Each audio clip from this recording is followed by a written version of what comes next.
picture 16, 15,000 targets in the Sir, thanks for joining me on the podcast. I know the listeners and viewers are really going to be interested in hearing what you have to say. It's a little bit of a different venture for the normal podcast theme here, but I think it's really important that we talk about this and continue to bring awareness. But a little bit about your background: nuclear engineer by trade, over 40 years with industrial instrumentation and control systems and automation. You're managing partner at Applied Control Systems Solutions.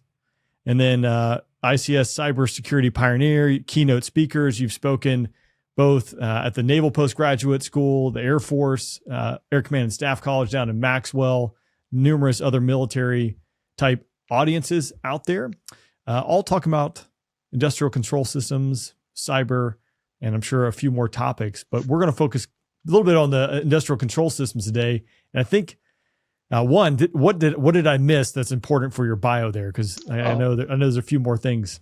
And basically, like I said, an instrumentation and control system engineer. So that basically crosses pretty much all lines in both private industry, government, defense. It's kind of generic. Well, with that being generic, we kind of give me the broad brush for those who are listening. What is an industrial control system? What are these control systems? Okay. A control system is anything that monitors or controls a physical process. So you think of your body. You have internal to your body a control system that controls your blood pressure, your temperature, etc. When it talks about instrumentation, that's your eye, ears, nose, toes. It's the sensing of things that then go to, if you will, the central processing unit, which is the brain, and it does things. Well, that's what happens in, if you will, the mechanical field, or electrical field. You sense temperature or pressure or flow or voltage or current or something like that. And that sensing then goes to, if you will, a computing system that is programmed to say,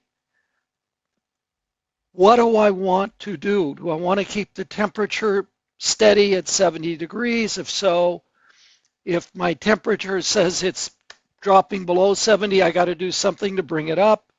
If it's above 70, I got to do something to bring it down. Another way of looking at it is basically your speed control on your car.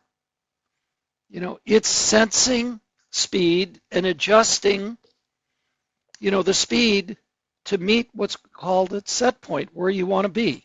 I'm sure you have the same things on your airplanes, okay? So all it's doing, to call it, it's the invisible visible, because it's everywhere, but you don't see it. And when you say it's everywhere, these control systems, again, where would we typically find control systems? And then, where would we find them? Okay. I'm going to start from, in a funny sense, where you wouldn't think to where you would think. Okay. You have control systems in your sprinkler system at home. If you've got an automatic sprinkler system, you have a control system to turn it on, to turn it off. You have your furnace, that's a control system. It has a temperature input, and the furnace goes up and down to meet that temperature, okay? Your ovens, etc. Now, on a grander scale, in a sense where I work in quote-unquote industrial or manufacturing, you have a power plant where you have a very large turbine, and you're monitoring the temperatures and flows and the speed and the output of the turbine and the generator. In an electric substation, you're monitoring the voltages and currents and temperatures, etc. Both not only from the wires, but going into transformers, so that where you generate your electricity at a plant of any sort, It has to be boosted up to a higher voltage in order to send it on wires, 500 miles away or 1,000 miles away.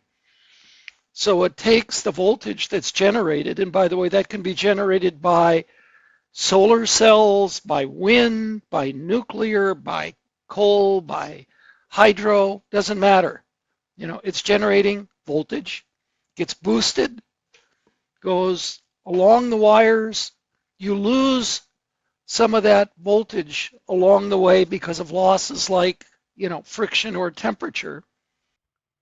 And so it has all of these substations along the way to reboost the voltage until it gets to what's called a distribution center or distribution substation, where it's going to take that very, very high voltage and drop it down so it could be used by the customer, whether it's, for example, your Air Force base, a house, where you're going to drop it down to 110 or 220 or maybe, whatever. If it's larger, you may be at 440, volts, whatever. But you're taking something that is starting at, let's say, 500,000 volts and having to drop it down eventually to 110 or 220. And all along the way, you have all of these control systems monitoring these different physical parameters, like I say, temperature, voltage, current. If you've got fluid in a transformer, it's monitoring the transformer fluid, etc. It's simply making sure that all of the electrical and mechanical components are working as they should.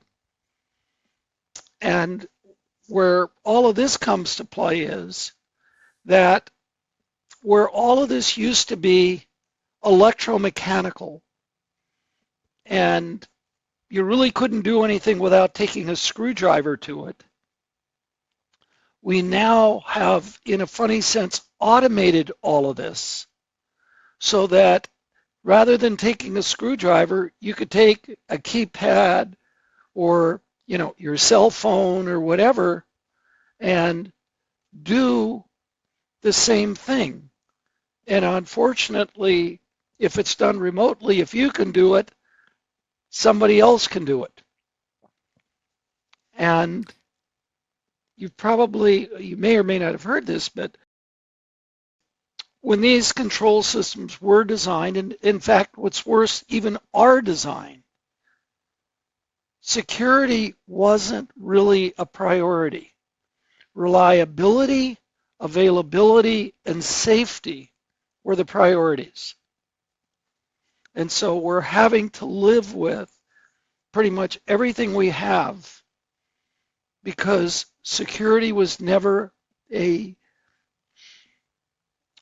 fundamental criteria in the design process.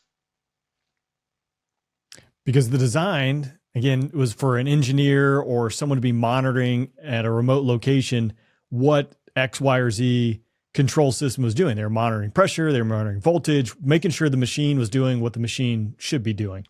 And that's where I think we're going to get to in the crux of this conversation. And it circles around vulnerabilities and what people can do to exploit those vulnerabilities. Yeah, and here's the other thing. When I first got into cyber in 2000, prior to that, everything I ever did was dealing with simply the reliability, availability, and safety of these systems. Just never thought about cyber. I mean, right. When we started, it was like, who would ever want to, if you will, hack a power plant? There's no money there. Who'd want to hack a water system or anything else? It was, where are you going to hack? A bank. Right. There's nothing sexy about a water plant. Yeah. Yeah. Or whatever. But it was the concept that somebody would want to harm something that was, if you will, a physical necessity and had, quote unquote, no money associated with it. Why were we looking? Yeah, it's an interesting take on it. And obviously in the 2000s, like the internet really is coming of age and the accessibility across the globe, et cetera. So this problem's just growing. If we back up to your example earlier with the power plant, I know you can't give me an exact number, but I'm envisioning that if we have a turbine that is generating power and it's generating hundreds of thousands of volts that's being pumped thousands of miles between the power generation and the end user, such as me or you sitting at your house at 110 volts, there are probably thousands of control devices between the turbine management, the substations. Is that a true or accurate statement, would you say? Yeah, it's, again, in that rough order. And, okay. You'll have all kinds of control systems in the production facility. In fact, I'll give you an idea of just how many it could be. And this will be one I think that will surprise you, because it's not where you're thinking of a big nuclear plant or a coal plant or whatever. I had to do a walk down of two utility scale solar facilities. These are your, solar panels, da-da-da-da-da-da. And it turns out one of the two was approximately 150 megawatts. So it was the size of a small coal-fired power plant. Okay. Want to take a guess about how many panels, solar panels, were in that facility? I have no idea, but I'm guessing it's got to be thousands and tens of, I don't know. Yeah. No idea. 2 million. I was way off. Okay. But the point being, every single solar panel had a sensor and an inverter. Okay. And then each bank of 16 or so had a small programmable logic controller to adjust the angle of the solar cells to try to catch, if you will, the maximum amount of sunlight. Okay. And then all of that was then sent to a transformer to boost, say, this 32,500 volts, kilovolts, coming from these, say, 2 million panels, up to, in this case, 230,000 volts to put on the transmission grid. So you start looking at how big is this, and then meanwhile you have a SCADA system, which stands for Supervisory Control and Data Acquisition. So you have this SCADA system monitoring all of this going on. So everything you're talking about is in this case, was in one, large geographic area, but in one location. And then I ended up having to go to a second solar facility. It was smaller. It was only like 75 megawatts. It had a couple of 100,000 panels. And what gets more concerning today, given our, if you will, issues with certain adversarial countries, there's probably a very good chance that a lot of those panels and inverters and sensors came from China. And that's kind of where we go with this. So you just painted the picture of two, microcosms of solar farms, which, I mean, again, I would undoubtedly envision would impact millions of U.S. citizens, providing them power and doing their daily lives. And in between the generation of the power and them getting, power at 110 volts in their house, hundreds of thousands of control devices. Yeah. So, I mean, this is just at the generation.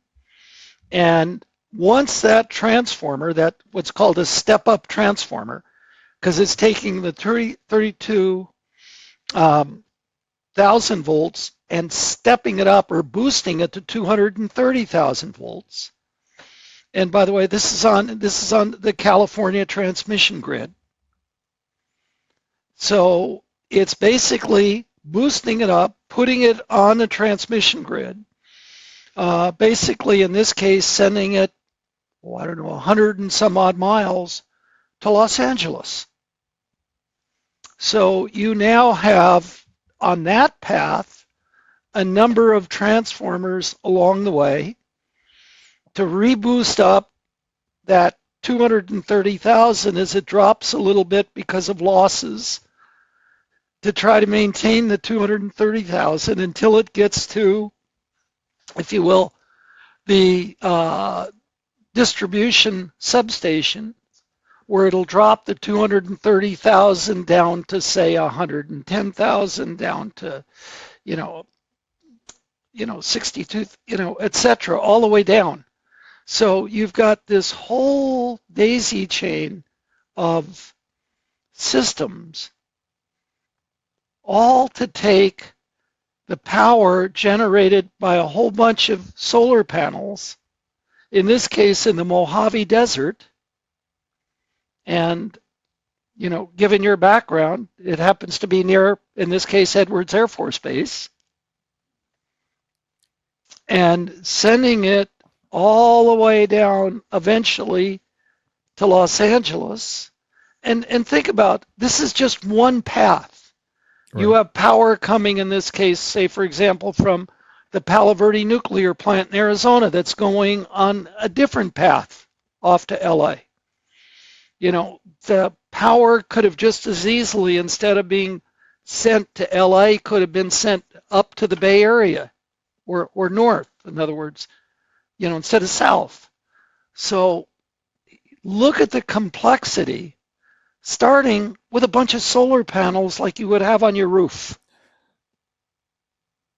And if you're able to get into, all these points, the thousands of control devices have vulnerabilities or could be exposed to vulnerabilities, yes, and manipulated, where you could sabotage them, and then yes, thus creating, I would say, a catastrophe. Yeah, and here's the other thing too. I wanted to explain what is a cyber incident, just so you have an idea, because I worry not only about the hacker in China, Russia, or Iran, North Korea, whatever. I also worry about the engineer or technician who basically inadvertently pushes the wrong button or does something, sets the wrong setting, puts a, instead of having a backspace, or, where you have your, slash, or going this way, it goes this way. There's any number of reasons. What's so important is just to realize, are the systems doing what they're supposed to be doing? So again, I wanted to kind of start with this. What's a cyber incident?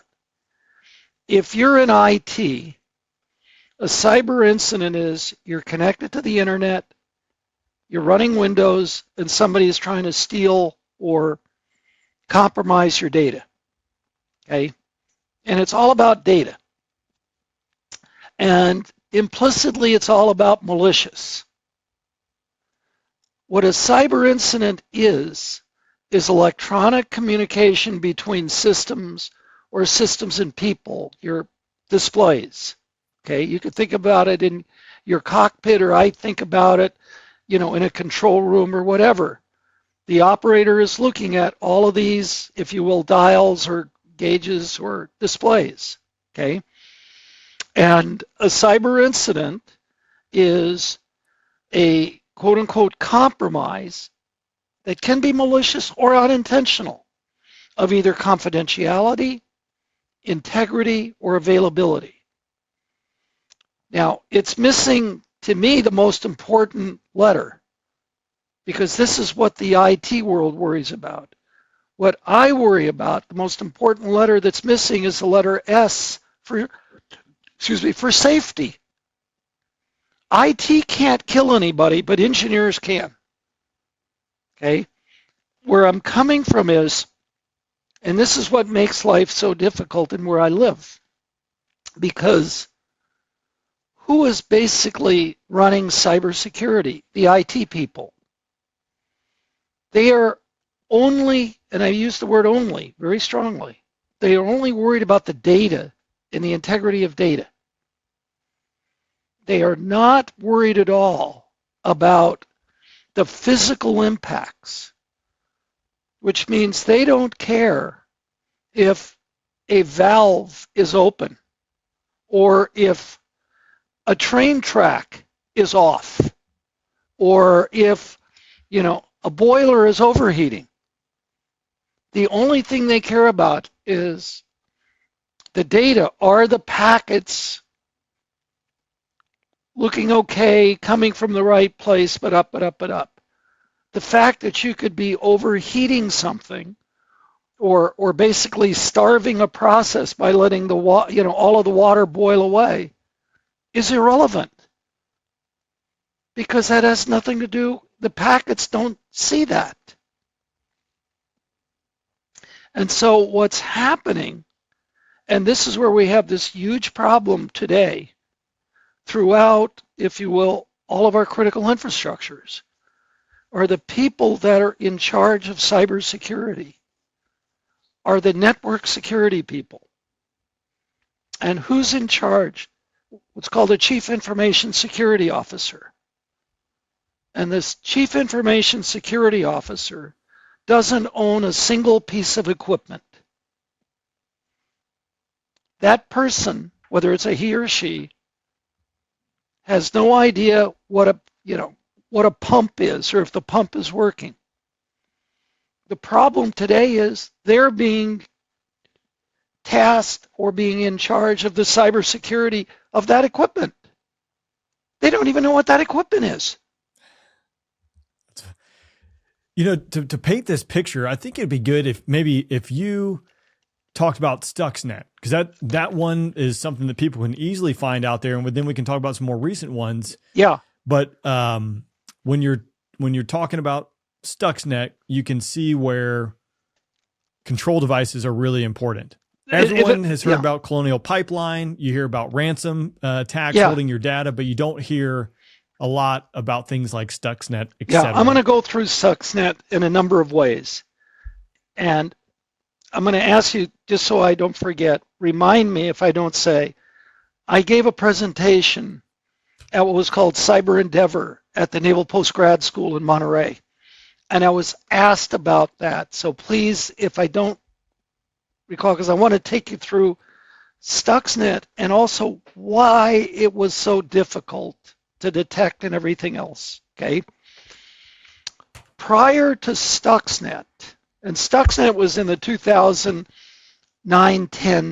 timeframe, all of the cyber incidents were, in a funny sense, I'll say obvious that they were cyber incidents, with one exception. And I'm going to go back through that, and then I'll take you back to Stuxnet. This was in 2000, and this was in Australia. A engineer who was working for what's called a system integrator. He was installing a SCADA system at a wastewater facility in Australia. And he was promised a job by the city. There it was called a shire, but by the city. And he quit his job, and then the city decided not to hire him. So what did he do? He had his equipment that he hadn't turned in. And what did he do? He remotely started opening sewage discharge valves. Ended up dumping more than 100,000 liters of raw sewage on the grounds of a Hyatt Regency. They caught him the 46th time he did it on a traffic stop. I'm looking at your eyes as I'm telling you this. What? And the point being, because to start with, it's viewed as a mechanical failure. Nobody is thinking this is cyber. And by the way, he was caught, he was convicted, spent 2 years in jail. So all of this is fully documented. Okay? Only you don't hear about it. Now, fast forward to 2008. The Siemens International User Group met in Chicago. And it turns out the Idaho National Lab was contracted by Siemens to analyze their programmable logic controllers that were used in large industrial applications. So there was roughly a, 60, 80 slide deck that was provided. And oh, by the way, it was on the internet for a long time. And the last 8 to 10 slides were, why did Siemens contract Idaho to do this? And then the next couple slides identified what they found. The first one, are you familiar with what's called a demilitarized zone, a DMZ? I am, yep. Okay. And in this case, not in Seoul, South Korea, but I mean, you know. Yeah. So the first slide was talking about how you could get through the DMZ and not be found. Well, I tell you what, explain to me the DMZ outside of Seoul, because that's the one I'm really familiar with. And right. probably would help okay, what the DMZ is, and it really came from what you were doing, you know, on, if you will, on the military side, was basically the separation between the IT part of the world and the control system part of the world. So the DMZ is where you had all of these firewalls to isolate, theoretically, the control systems from the IT. Would this be something similar to like an air gap?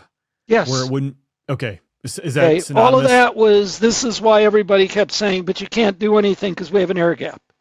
Okay. And by the way, an air gap is actually not just a firewall. An air gap is simply saying there's no means of connectivity between one system and another system. And by the way, that's entirely wrong for control systems. It's a total misnomer. Okay. So anyways, what happened is in the Siemens presentation, they basically said, here's how you can essentially avoid that DMZ. Then here's how you can get to what's called the engineer's workstation. The engineer's workstation is where all of the logic is for the process. So if you get to the engineer's workstation, you could do anything. You could change the settings of the valves, the motors, the pumps, the everything else. You can change, you know, sensor reading issues, all of this, okay? This is a very, very important, you know, device. And what was going on was they were basically showing how somebody who should not have been able to access that critical system was able to access it. Then they showed, here's how you can change the actual logic in the controller, and the operator will not know. What was shown at the Siemens International User Group in August of 2008 was Stuxnet. Only in 2008, nobody knew what that was or what it meant. So here you had, this is again part of the total lack of awareness, total lack of everything else. People were told and showed exactly what you could do. In 2008, nobody had a clue what that meant. Okay, it's not like nobody knew. And like I say, that presentation was on the web for years until myself and one or two others were talking about it. That presentation is no longer there. That's good. Yeah. Okay. Now, it's good, but, I have a friend who, I do have a copy of it. There are others that did before it was removed. I mean, yeah, the cat's out of the bag now, The right? cat's out of the bag. Yeah. And I'm going to go through another case again where the cat's out of the bag. But the point being that in 2008, people were told precisely what you could do. Only in 2008, nobody had any idea what that meant. The context was totally missing. Okay? And think about things like that today. Right. When the Russians are doing things, or the Iranians, or the Chinese, and it isn't like things necessarily we've seen before, and so we ignore it. That's the piece too, is I think when we've talked about on the podcast for jumping into the warfare aspect of it, drones in the last, year and a half with Ukraine, with the Houthis, that has transformed how the battle space is. So I think applying, thinking outside of the box and not limiting yourself to traditional logic is important here, because if we look again, iPhone, right? Since 2007 or so, when that came online, how much has the world changed in 15 years?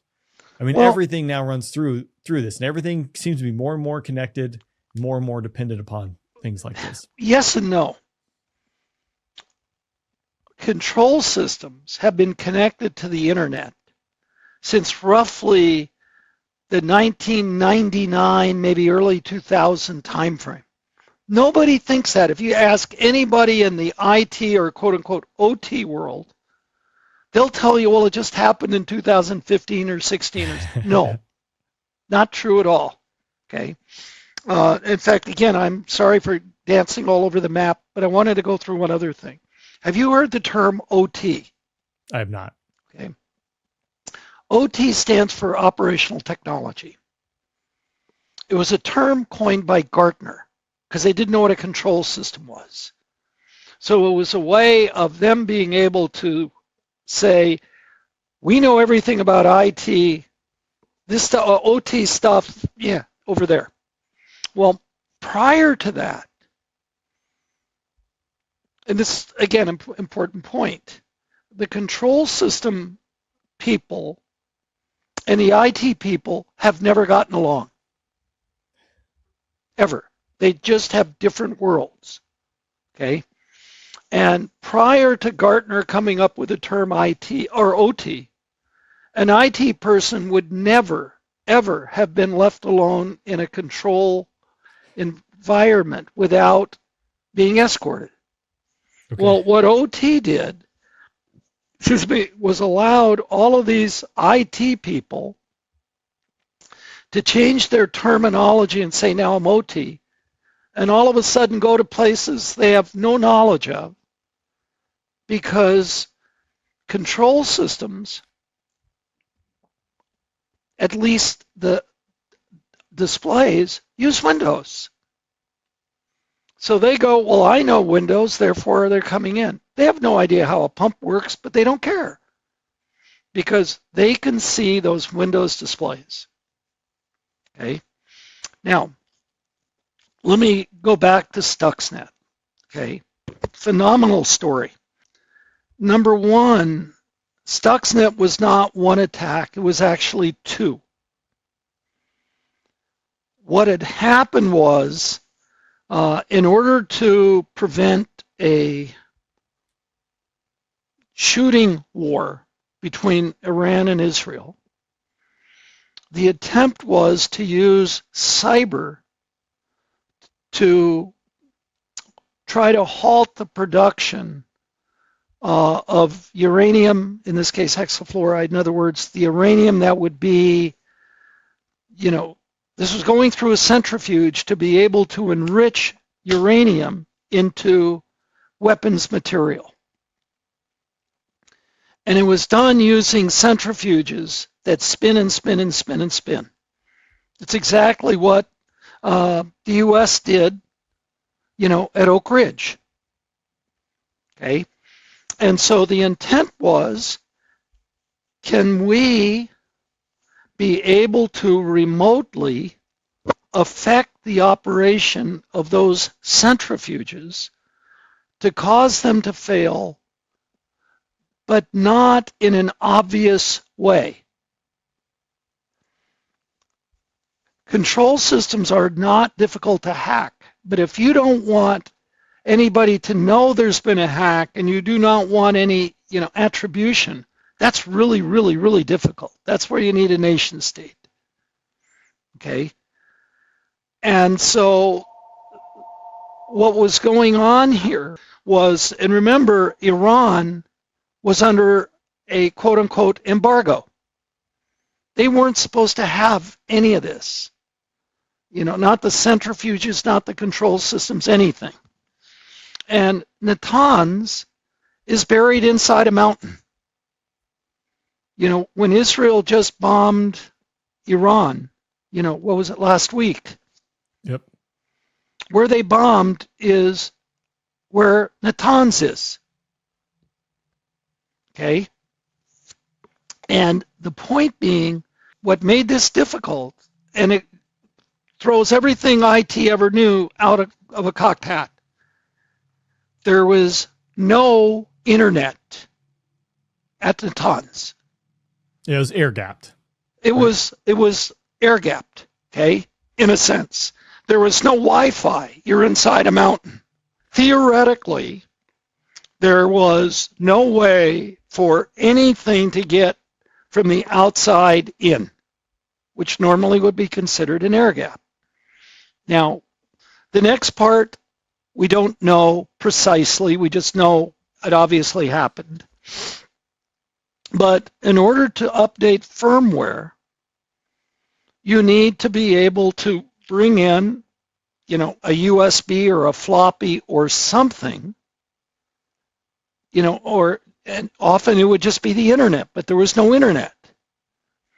So the story, though, this has never been confirmed because it's obviously classified, were USBs were brought in that basically had the Stuxnet logic in it. And additionally, it had like 5 0 days. The 0 days, you familiar with the term 0 days? I am, but I think it'd be good to dive into a that. A 0 day well. basically means it's a vulnerability that nobody has ever seen before. So it's the first time. That's why they call it 0 day, because there's nothing that anybody's seen behind it, if you will. Okay? And so all of those 0 days were simply a way to get from the thumb drive through the IT system onto the control system network to get it to, if you will, the engineer's workstation and from there on out. Okay? And from what I've read too, like a 0 day, if you find for a hacker, like 1 0 day is hitting a grand slam. 5 of them is unprecedented, correct? Yeah, and one of the things that happened also with Stuxnet that has never happened since, okay, regardless of people want to say on the defensive side, Stuxnet was the only time where the IT people, the control system people, and the physical security people all work seamlessly together. Because not only did they have to get it through the IT network, they also had to get the keys, okay, if you will, the computer keys, which is where the physical security people came in, where they were able to get basically from Taiwan, where they were making the semiconductors, a quote-unquote key that allowed it to go in. And then you had the engineers who, again, the story goes that they got some of those what are called IR1 centrifuges,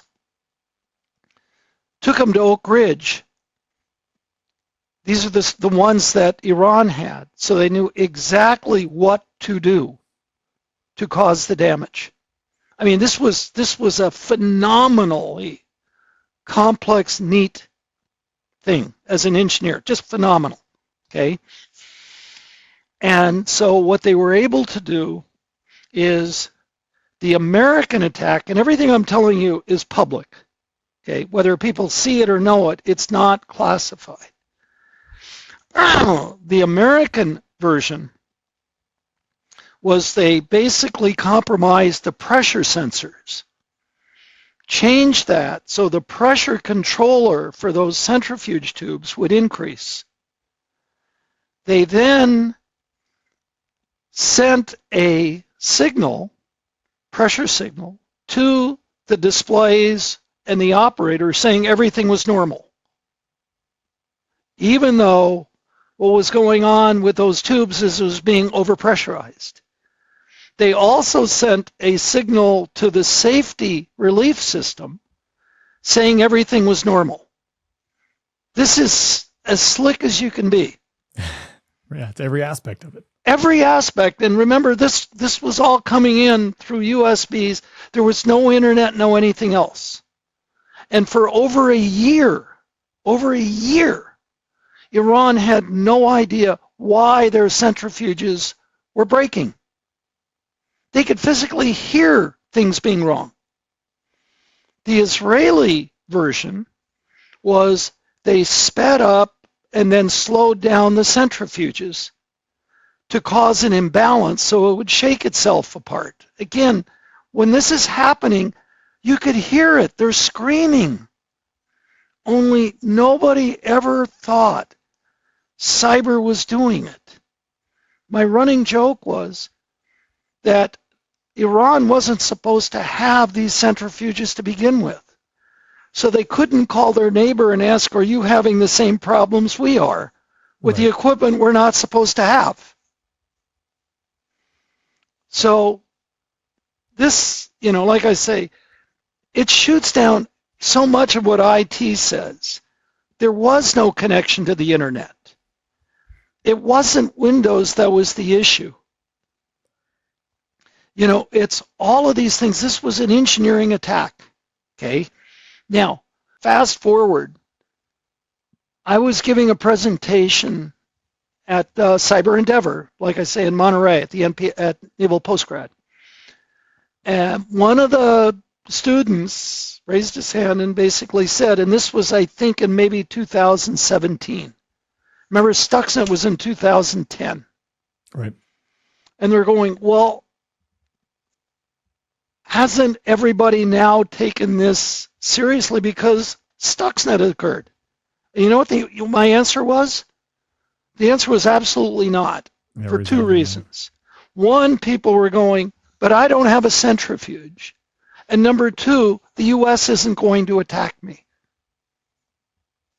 So it was this thought that nobody else had the capability to do this other than the U.S. And number two, it was unique to that, if you will, equipment. Both of those are completely and totally wrong. Well, I think we might have talked about on the phone prior to this, inherently these control systems were designed, or maybe we talked earlier in the podcast too, it's like, designed to monitor the pressures of systems. Yeah. And as you said, like who would have thought you would go after this? And, the Stuxnet, drawing back to the sewage, had that guy not attacked, I guess, 46 times before he got caught, maybe, they would have just chalked it up as mechanical failures. If he would have stopped after 3 or 4 times, it was just this mechanical failure. What's going on? Okay. Yeah. Now, the other really big thing about Stuxnet is before Stuxnet, it was evident what would or wouldn't be a cyber attack versus a cyber incident. A cyber incident meaning somebody hits the wrong character or does something unintentionally. Like I say, prior to Stuxnet, we thought it would be evident if it was an attack versus a mistake. What Stuxnet proved, and people to this day refuse to recognize it, is a sophisticated attacker can make a cyber attack look like an equipment malfunction. And if it's an equipment malfunction, the cyber people aren't going to care. And the engineers aren't going to look forward. I'm going to give you an example too.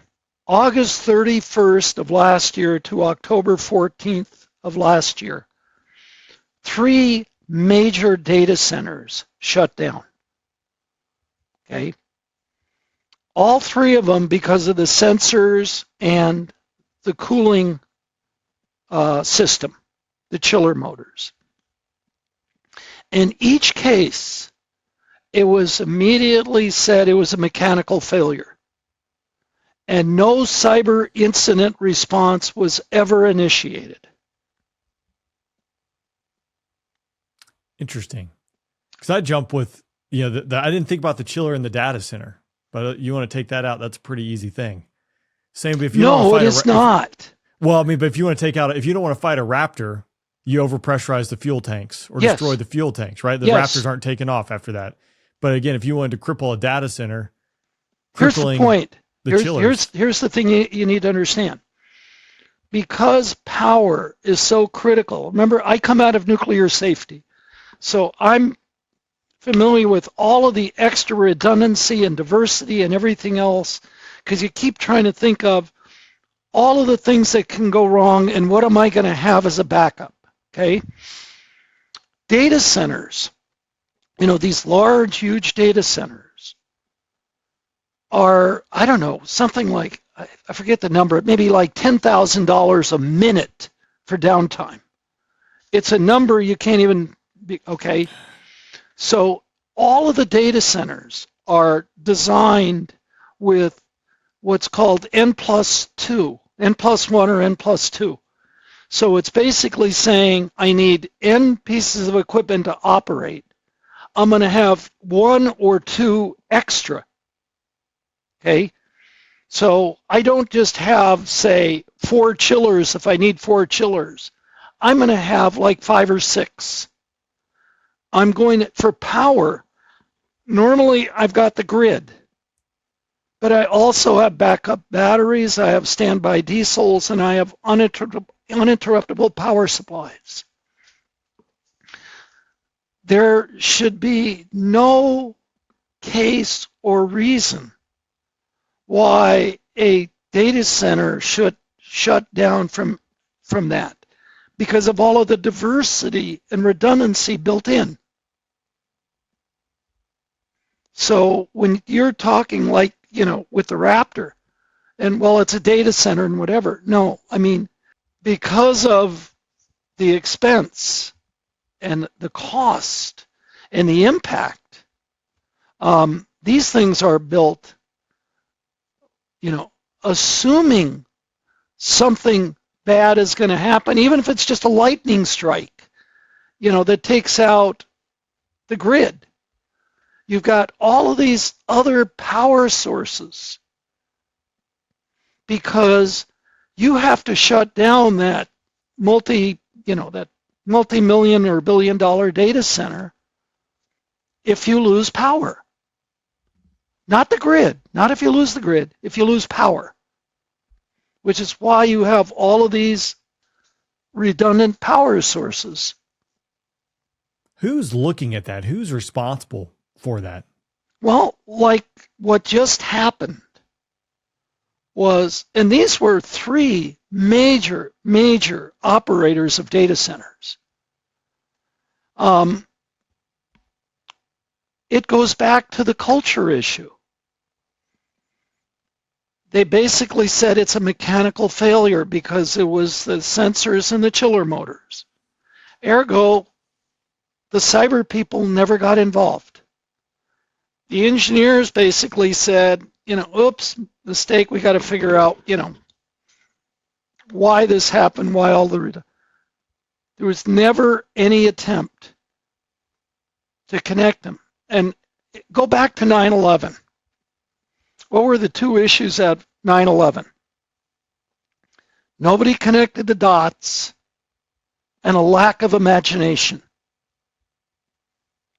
Everything we're talking about in control system cyber to this day, including what the Russians are doing with water systems, what Iran did to the controllers in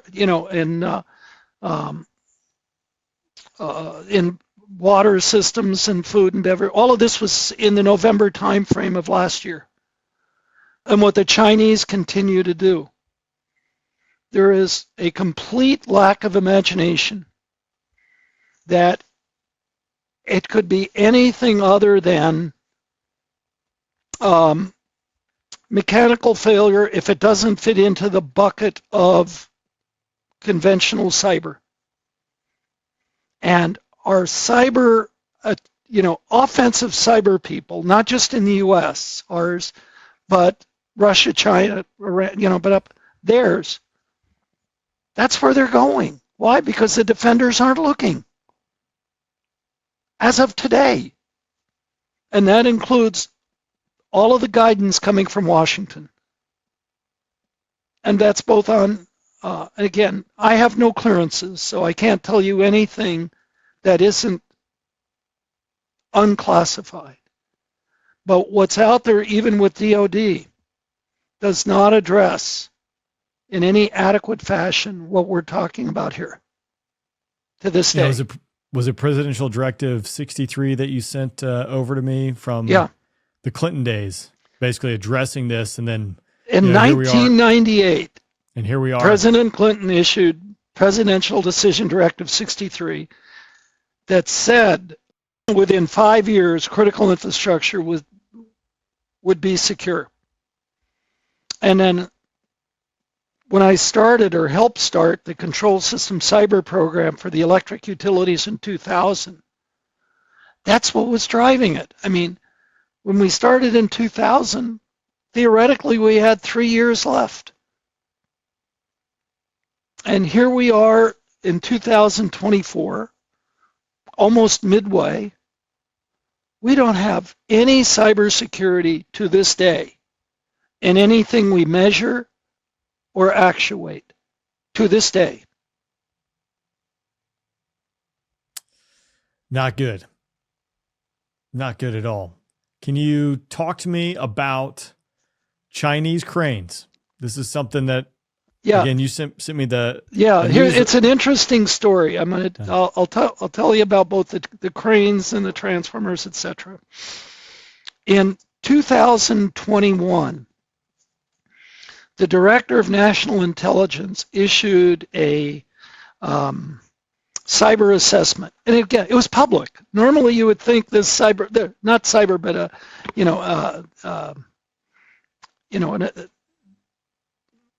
defense assessment, if you will. Normally, something like that coming out of DNI would be classified. This wasn't. It was basically dealing with renewables. But in there, it said that DNI viewed Chinese transformers, inverters, and circuit breakers as being cyber vulnerable, okay, and with cyber issues. Now, this is the Director of National Intelligence putting this out in 2021. Now, in 2019, going back, and then I'm going to jump forward, a large U.S. utility, in fact, it was a DOE-operated utility, had ordered a large Chinese transformer. We're talking 400 tons worth of large. Okay, yeah. And when it was delivered to the site, the electrical and mechanical engineers, not cyber, electrical and mechanical engineers, found extra electronics inside that transformer. Now, this isn't the cyber people doing their games. This is stuff that was visible as they're installing the transformer. So they basically, mentioned it because it wasn't supposed to be there. Next thing we knew, in 2020, 2020, May 2020, President Trump had issued an executive order on Chinese equipment for the grid, basically saying don't buy anymore.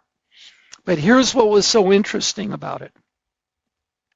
In that executive order, it laid out all of the equipment that was covered.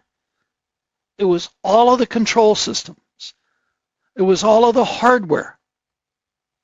What was explicitly excluded in that executive order was all of the networking. Isn't that amazing? It's interesting because they bypassed it. Huawei, when I feel like that's a 2020. Yes, it's sort of concurrently.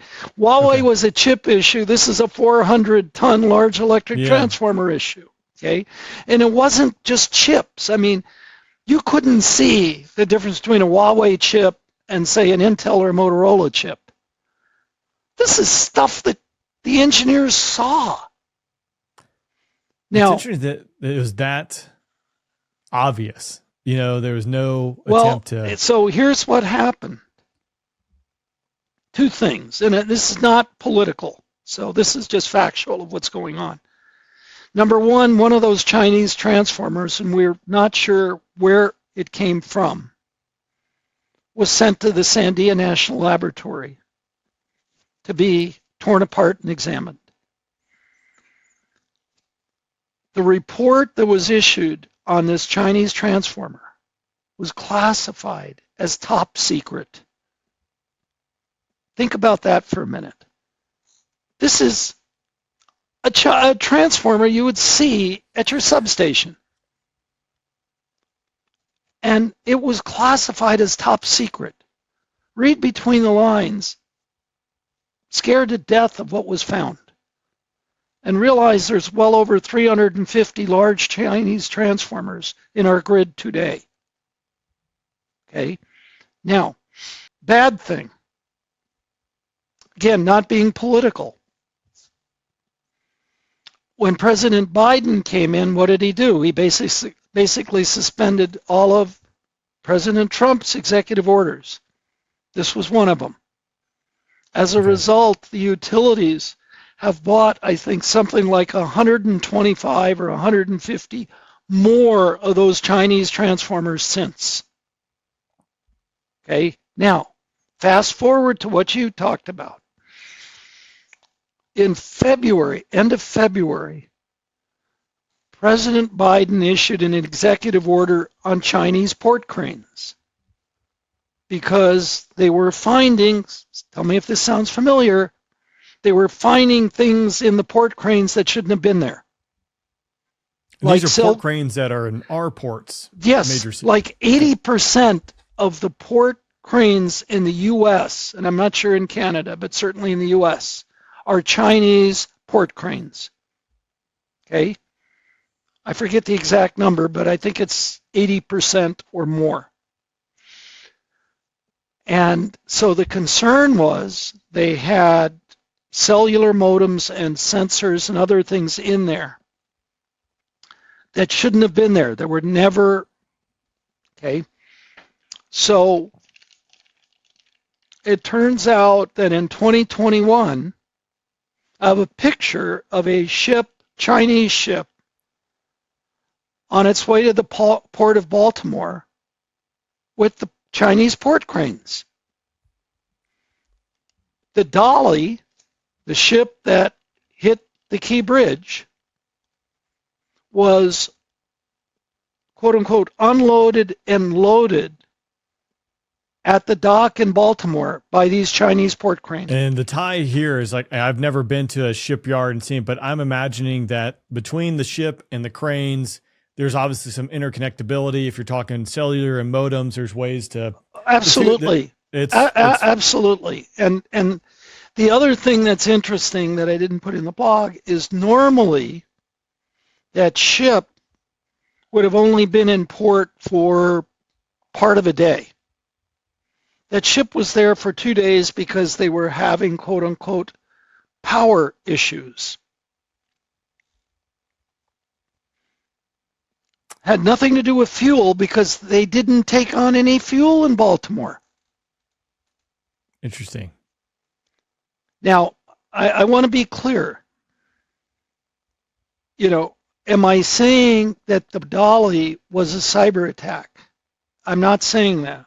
Am I saying that what happened to the Dolly could, operative word, could have been caused by a cyber attack? The answer is absolutely yes. Yeah, again, when you start looking at all these different control devices. You keep on going. That ship was built in South Korea. Its maintenance is now done in China. I told you DNI basically said there are issues with Chinese circuit breakers.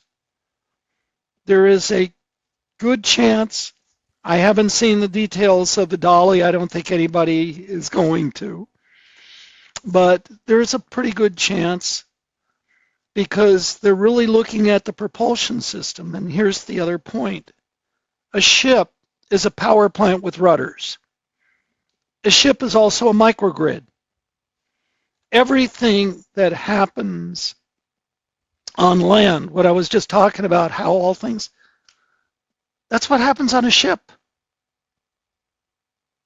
It's just, it's not fixed. It moves. So it's a big problem set.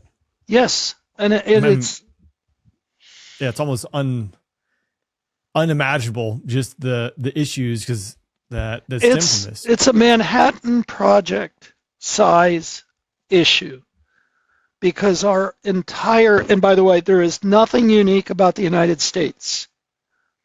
Everything we're talking about here is generic to the world. Remember, Siemens, with Stuxnet. Right. Siemens is a major international supplier. Siemens is Germany. Okay. And by the way, again, you realize with Stuxnet, those were Siemens controllers. Those were the exact Siemens controllers that Idaho did the assessment with. The exact same. Honeywell is here. It sells all over the world. Emerson is here, sells all over the world. ABB is Switzerland. Schneider is France. Yokogawa is Japan. They all sell all over the world. There's nothing, and by the way, and they're all major supporters of DoD. I mean, probably the vast majority of suppliers, contractors and suppliers. And then I think DoD, the fact of even their subcontractors, if they're using parts like this, I mean, and really like taking a step back and looking at all this, in my mind, here's the threat is the fact that warfare now can come to your doorstep. If you want to cripple a nation economically, if you want to send it into complete chaos, you can do it from a keyboard 5,000 miles away. It's no longer just kinetic effects. You're no longer firebombing a city for citizens to feel the impact. You can feel the impact with this really quickly. I wanted to give one last thing too.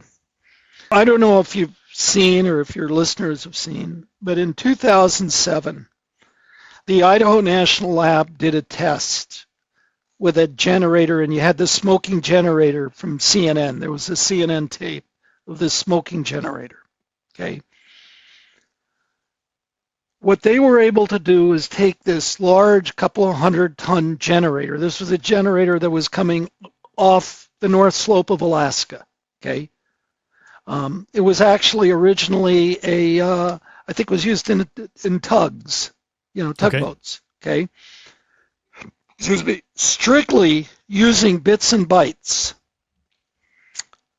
They were able to, with no malware at all, none, zero, strictly using bits and bytes, they were able to totally destroy that, physically destroy that diesel generator, as if you had sticks of dynamite under it. When you talk about kinetic, it is not about shutting it down. Stuxnet and Aurora were both clear and demonstrated cases where using bits and bytes, you cause real physical kinetic damage. And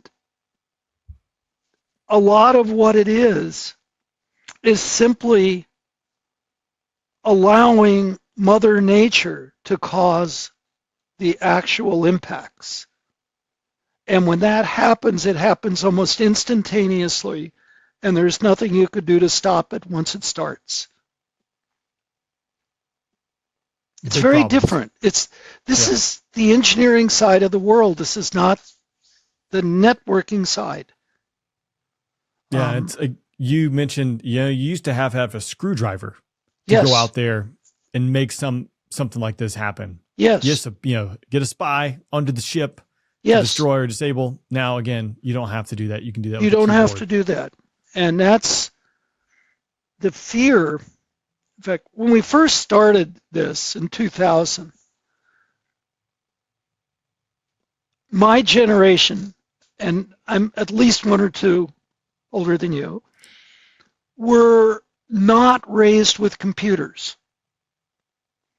And if you will, the comfort level with computers was very different. And we kept saying, what happens with the next generation or the next generation? I mean, forget about my kids. My grandkids are brought up with computers, with cell phones, with everything. There is zero fear of using a computer for anything. And they're brought up from 4 or 5 years old with this. Yeah, it's part of daily life. And kids are curious. And kids also don't necessarily understand what is allowed and what isn't allowed. But originally, with exceptions, you had the tinkerers who were around. You look at Jobs and Apple and whatever. But generally, it took a while for the masses to have to be taught about computers. And now it's second nature. So what years ago was a one-off and who can do it, this is not difficult. And this is very truly the poor man's atom bomb. And that's not trying to be flippant or anything else. The accessibility, it's a $700 laptop that anyone can have and a little bit of practice, right? A $300 or $400 cell phone. You don't even need a laptop. Yeah, it's completely changed. I like that analogy. And unfortunately, it's terrifying in the same sense. Before we part, I do want to, you mentioned Russia and Indiana last week. Can you talk to me about that incident? Yeah, it was on Friday. Water utility in Indiana was, again, this is a small 5,000 people thing. This is not Indianapolis or, Fort Wayne or whatever. This is small, middle of nowhere. And the Russians, again, they took pictures and whatever, tried to hack that water treatment facility. In January, they hacked a couple in Texas and basically were able to manipulate valves and whatever and overflowed, the large, water tanks that you would see. You had water gushing out. Unless they claim, and I assume in these instances they claim responsibility or are found some way, but as you've alluded to many times, most of this, is done subtly. Well, and it can be a here's the mechanical other. failure. In November, Iran cyber attacked not only a small water utility in Pennsylvania, they also cyber attacked a brewery. And they had cyber attacked several others. And they left a calling card saying this was because of Gaza. It turns out what they were doing was attacking a particular brand of controller that's used in traffic control, water, food and beverage, chemicals. I can keep on going. It's a controller, just like Siemens. And the reason Iran was attacking it, that controller was made in Israel. This is a nation-state supply chain attack by Iran on the United States. And by the way, one of these cases was actually a small water utility in Ireland. Iran didn't care where. They were just going after it because it was made in Israel. So when you look at Russia with the water utilities plus, you look at China with the port cranes, the transformers, the inverters.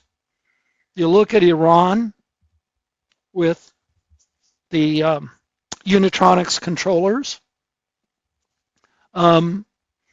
This is not, you keep having these people say it's not if but when. We've been having when for a long time. Yeah.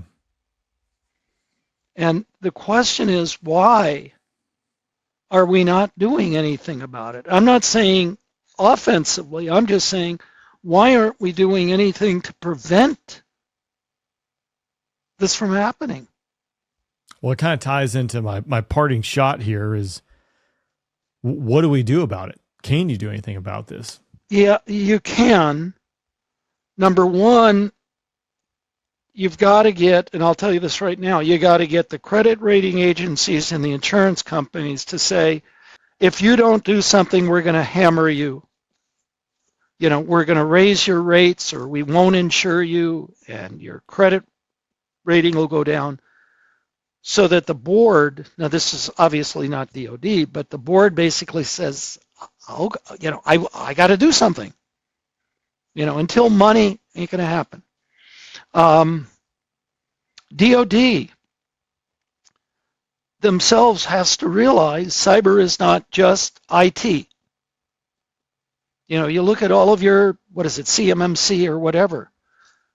None of that, absolutely none of that has anything to do with the control system at all. Why?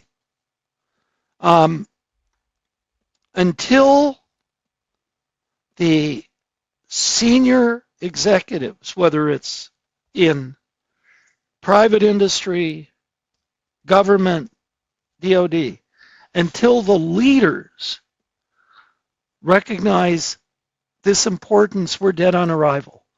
Once they do, we have a shot at getting there. And it's going to have to be policies, procedures, training, and there are some technologies that exist today, but we're not going to be technologically there for at least 10 years, if not more. Yeah, because in this too, you've alluded to IT, OT. Like, is there even the base of people who have the tools to go out and fix this? Yeah. No. And you keep hearing there's not enough cyber people. When you keep hearing this, it isn't there are not enough control system cyber people. There are not enough IT cyber people. Well, we're even a smaller subset than that. And even universities. Cyber is taught in computer science.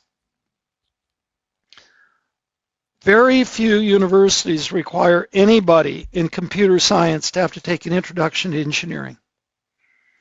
And very, very, very, very few universities require anybody in an engineering discipline to have to take an introduction to cybersecurity. I mean, before you realize it's a technical issue, it is a major, major cultural issue. And until you solve that, the technical issue is secondary. Some things I'm walking away with, and I think are important. It's not the if, but when, but the when is here now. Yes. And this is, the Manhattan Project, but again, accessible via a smartphone, a tablet, and anyone has access to it. Yes. Big problem set. And here's the funny part. To the engineer, many engineers go, problem, what problem? The system is working and it's working efficiently. It's that simple. They don't see that as a problem.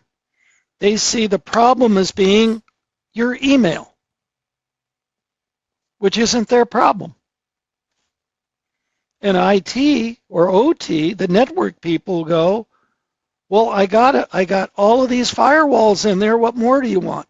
So it's an interesting thing. Like I say, it's not your F-22, but it's everything around supporting or building that plane. Well, you cannot lack imagination. That's the term that gets thrown out there. You threw it out there. Again, conflict, I think in the next 50 years is going to look much different as we are seeing it change rapidly today. Yeah. Again, if I'm a rogue actor, if I'm a nation state and I want to inflict damage and pain on my enemy or my foe, this seems like a really great way and a low barrier of entry. Obviously, there's a lot of technicality and skill set that goes into making something like this happen, but there's so many vulnerability points you can hit at. Operating a power plant, a water treatment facility, an electric grid is done all over the world. There is nothing unique about operating an electric grid in California as opposed to Tehran. Okay? The same thing can be said about that water system or that chemical plant or that refinery. The knowledge is there because there's only so many ways of running a physical process. Right. I mean, you could say the same thing, with airplanes, with jet fighters. Most every country has some. Is it as advanced as ours? No. But is there enough for them to know and learn? Sure. Absolutely. And there is this feeling, unfortunately, by too many in Washington, that this is too complex for many other. No, it isn't. Yeah, it seems like a great tool to have in your tool bag to go after your foe. And not only that, there's no attribution. Yeah, because again, most of the stuff you could chalk up, or people are going to chalk up to a mechanical failure. That's the point. Yeah. And we don't have the training. Yeah, I appreciate you taking the time. Before we wrap up, is there anything that we missed or you think we should highlight? Not that I can think of. This is it's very interesting. It's also very terrifying. Again, it's tied to every aspect of life. So hopefully people. Yeah, I mean, the whole point is that's what control systems are for. They make cookies. They give you water. They allow you to turn your lights on. That's what this stuff does. It also enriches uranium. Yes. It spans the gap. So yes, it does. It's the ultimate dual use. Yeah. Well, sir, thank you again. I appreciate you taking the time. It was a fascinating conversation. Look forward to connecting again soon. Okay. Thank you for having me. Absolutely.